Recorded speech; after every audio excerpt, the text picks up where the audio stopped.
Salutations everybody, it is Matty here today sitting down for my review of Pentiment. This is a very different Xbox first-party studio kind of game, and especially when you consider the studio we're talking about, it's extremely different. We're going to talk a lot about Obsidian Entertainment in today's video. Obsidian Entertainment is, as many of you are already familiar, best known for their work on Fallout, South Park Stick of Truth, of course The Outer Worlds, maybe some Alpha Protocol fans are out there, I'm not too sure, even Pillars of Eternity and the upcoming Outer Worlds 2, as well as Avowed. All of these games fall under one umbrella known as role-playing games.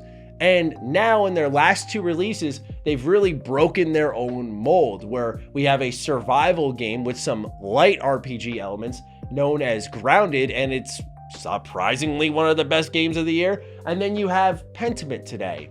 Pentiment is a adventure style, story focused game that doesn't have the typical things you would attach to an Obsidian game. You see elements of them, but it's very much its own distinct thing. And part of my fanboyism, but a big reason I was very interested in this game, is because it's directed by Josh Sawyer. And Josh Sawyer is, I think, one of the most brilliant minds in our industry, so anything he makes, I gotta play. And certainly knowing that Josh Sawyer is a big history buff, that means that you're in for a pretty rude awakening if you're not brushed up on your history with this game, and I'll get into why. But ultimately what I can say in the too long didn't read is Pentiment isn't for everyone, but not because it's bad by any stretch of the imagination. I actually think it's really cool because it's very unique, but this game is very much true to its identity, and so it's not going to change what it is for you, and I respect that. However, that doesn't mean it's an easy recommendation, so watch along and find out if it's for you as we go through everything from the story to the gameplay to the sound. And if you're new here, you're into more day one reviews, we do have more on the way, consider subscribing. With that, let's begin with what I think is the main call here, the story. So you play as Andreas Mahler, you're set in a small town during the 15th century, and what is the major backdrop of this story is religion. It's during a time period where, thank God my dad was a pastor for a couple of years, by the way, because when I started this game and I was getting into the story, I was having some trouble following all of the names, all of the references, and the game does have its own in-game glossary where you press the back button on your controller and it pops out the screen and you see little written descriptions, or it points to certain faces of who people are referring to, so it keeps you engaged with its characters and its lore, if you will, very easily. But I was still struggling to keep up. You see, what I can throw out there as sort of a, I think, need to know information before you dive in is this was set during a time period where the Catholics were establishing a church system where if you didn't go every Sunday, if you didn't make your donations to the Abbey every single week, then, I don't know, Christ may not forgive you. And Martin Luther shows up and says, no, if you accept Christ, like, that's all there is. Like, you are forgiven. You are, the grace of God is bestowed upon you, so to say. That's a very short, in a capsule type of approach to it. And when my dad broke this down in a much more long form way, I was like, okay, I get it now. Once that barrier was broken, I got into Pentiment much more. So I say all of that to let you know that there is a degree of historical knowledge that's required. And I went in without any. And when I stepped in, I was like, who? What? Wait, I think I know these names. Is that who I think? I can't tell. And the game, again, does its best job informing you, but still going in with some preset knowledge will help you out exponentially. Because once I did get that basic framework, I went, okay, let's try again. And I did really get into it because at the heart of this game is a murder mystery. Y'all know, especially if you listen to Finding Duke, how I feel about murder mysteries, Danganronpa, Zero Escape, like these are great murder mystery visual novel series, and Pentiment should be approached much of the same. There are a lot of gameplay elements here, but in my opinion, Pentiment very much plays like a visual novel. What does that mean for you? Let me explain. I think most importantly, it means, number one, if you have a handheld option, like I have my Logitech G Cloud here, make sure you make use of that, because this game's gonna be a lot of reading, a lot of text.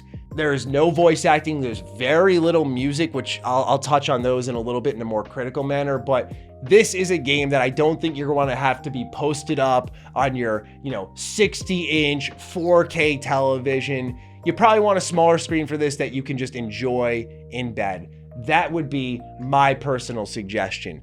But what this also means is that you're going to be tackling each day in a pretty unique social system that I didn't really expect in Pentiment. So each day is broken up between the morning work day, then you have a time where you eat, then you have a second half of your work day, then you have nighttime and you sleep. And your investigation of this murder mystery falls into each of these pockets, and you can tackle it however you wish. You can pop open your journal, go through what possible leads you have, start talking to certain people, and if you pursue one lead, another lead may dry up a little bit, and you may not get as much information as you would have if you went there in person. So there is a little bit of, I would say, minor choice and consequence. You see, this story is told much differently from typical Obsidian games. Most Obsidian games, you're this blank slate that the player can imprint upon themselves. Andreas Mahler does have things that you can imprint upon him, which I'll get into in a moment, but mostly he is a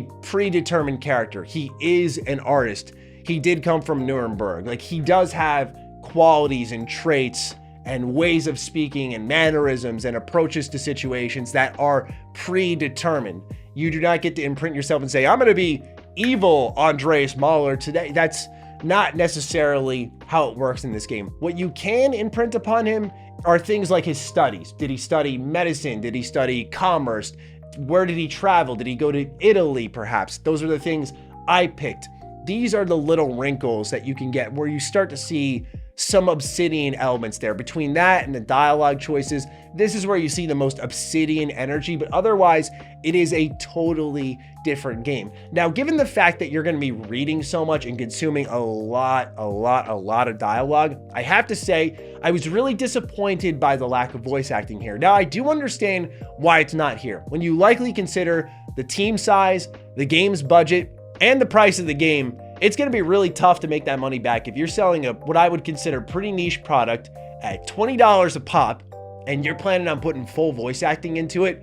I think that would have been a reach, but I think I was most surprised that there wasn't a middle ground here where if you've played a visual novel, you'll know what I'm talking about, where you hear the aha, oh, none of those like Animal Crossing sounds or whatever, just little blurbs and blips here or there. I think that would have done something to give certain characters personality. This puts a lot of the weight on the dialogue, and the dialogue is fantastic. It's a really well-written game, down to the even font of the game, where each character type has different fonts. Now, if you can't read it, which I eventually started to have trouble when I was recording gameplay for this and I had to put it up on my big TV, I was like, Christ, I can't read it, man. So I had to change it to an easy to read font setting, and the accessibility options here, particularly in text, are great, so you can read the game much easier, which I do love to see here because it made progressing through the story, reading my journal, finding parts on the map a lot easier. But I will admit that I felt like I was sacrificing a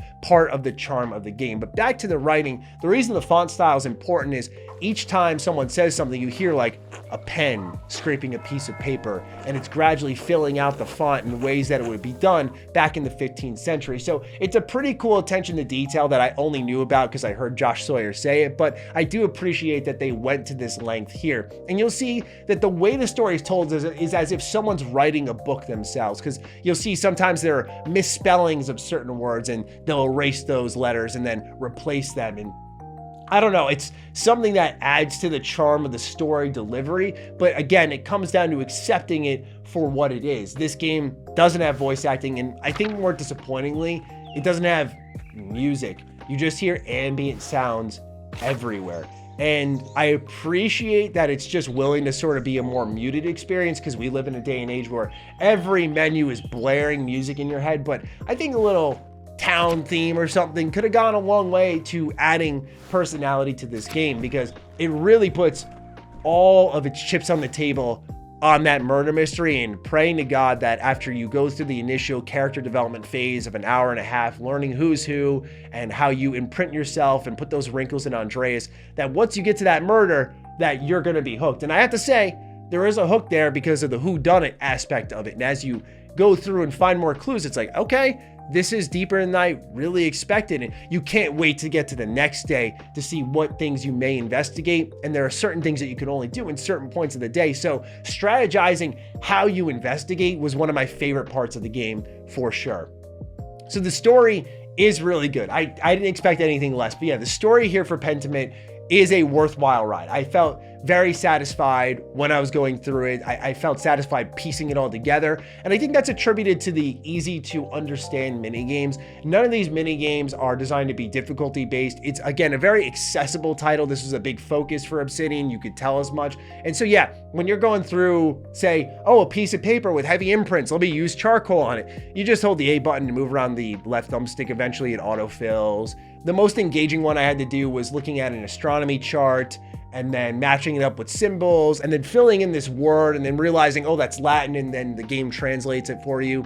Those are those more in-depth mini games, but some of them will be like, oh, let's just adjust some pictures on the wall. Okay. You know, it's just things to kind of distract you and break up the constant dialogue, but you recognize its simplicity. You recognize its lower budget, its tighter budget would probably be a better term for it because it's Obsidian. Like, I'm sure if they needed a bigger budget, they could have swung one here, but it's a very different product in the way it plays and the way it delivers its story. And I do respect that. But that comes back to my original point. When you look at the lack of voice acting, the lack of music, you look at all of the dialogue there, the lacking of, say, for example, basic quality of life features like, hey, where's the text log? Why can't I see the previous comments from NPCs so I can reread certain sections? I feel like this isn't for everybody, but there are cool wrinkles here that I want people to see because I feel they could be useful in like other RPGs Obsidian makes. For example, one feature they have here is when you're about to make a choice that's more significant, that's gonna have character implications, what will happen is there will be a little speech bubble beneath all of your options that's kind of faded out. And when you click on it, you'll see Andreas start thinking to himself and going over the choice he's about to make. And the game sort of thinks it out for you. It leaves very little room for you to guess on how things can go. Like, the abbot certainly is under a lot of pressure due to this murder. I don't want to have him ostracize me from the investigation. I should probably stay in his best interest here, on his good side. And so the game's kind of telling you which way you should go. That may be problematic to some because it's stripping away some of that reading of the characters as the game sort of spoon feeds it to you. But again, that goes back to the goal of a more accessible title here. That's very clear what Obsidian was doing. But I like this feature because I do think some games could benefit from it when you have those very vague speech selection options. This game doesn't have that problem, but many other RPGs do, and this could be a good solution for that. It's also not too long of a ride. We're talking 15, 20 hours.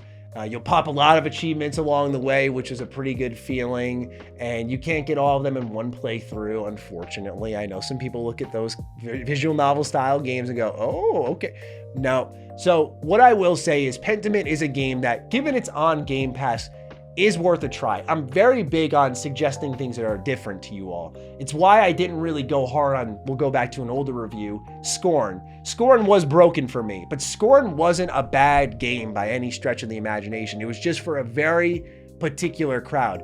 I feel very much the same here with Pentiment, although it speaks to me more. It still has those light Obsidian RPG elements. It's got a strong historical focus. It will educate you a little bit as you go along the way. And I think it ultimately plays as a great handheld experience. So yeah, for most of this review, your boy was posted up with the Logitech G Cloud just playing in bed. And I love that. To me, it brought me back to some of my favorite gaming experiences with Danganronpa and Zero Escape as I was piecing together the murder mystery. But I also recognize that me and my love of visual novels isn't necessarily a very mainstream thing. Most people like the story to be a part of multiple moving gameplay components. That's not really the case here. What I will say though, is I just love this social system. I love that the day is broken up into morning, afternoon, food time, night and sleep time, because the way you can approach the investigation will vary from player to player. It's not completely broken wide open, but there is some variety in your approach and things you can miss. And so I do think this is something that people will enjoy in perhaps a second replay if they so desire. But make no mistake, Pentiment is one of the most unique games to drop this year, and I do think it's worth your time. But if you end up not jiving with it, I would say it's more likely because it's just not for you. I just wouldn't say it's a bad game. There are certain options that I think they could have taken advantage of to allocate the budget towards, again, little blurbs to kind of liven up some of the characters' music, to liven up some of the locales, because the art is beautiful. It calls your attention constantly. It holds your attention. It's a very, very different style game. I love how it looks. I just wish the audio front was a little bit stronger, but all in all, Pentiment is a really cool video game, and I do think if you're into visual novels, if you're into murder mysteries, you will find something here you like. I just recommend, and I'm not saying go out and buy like a $300 handheld, but use your tablet, use your phone, whatever you want. Get a handheld option here. It's not mandatory. Maybe you won't care, but for me, it's like when I talk to people about Danganronpa and they're like, oh yeah, I played on my Series S. I'm like, good God, man, I couldn't even imagine posting up for like Danganronpa V3, a 60-hour visual novel, and just A. It's like, no, thank you. So I would recommend, if you have a handheld option, exercise your right to play in bed. Otherwise, see if you like it. It's definitely worth a try. With that, ladies and gentlemen, those are just my thoughts on Pentiment. Please fire away with yours in the comments down below. Are you looking to try it out? Let me know. Other than that, follow me on Twitter, follow me on Instagram. Those links are in the description down below. And a big thank you to all the patrons, all the members who continue to support the hell out of the content here. Stay sexy, stay active. I love you all. Peace.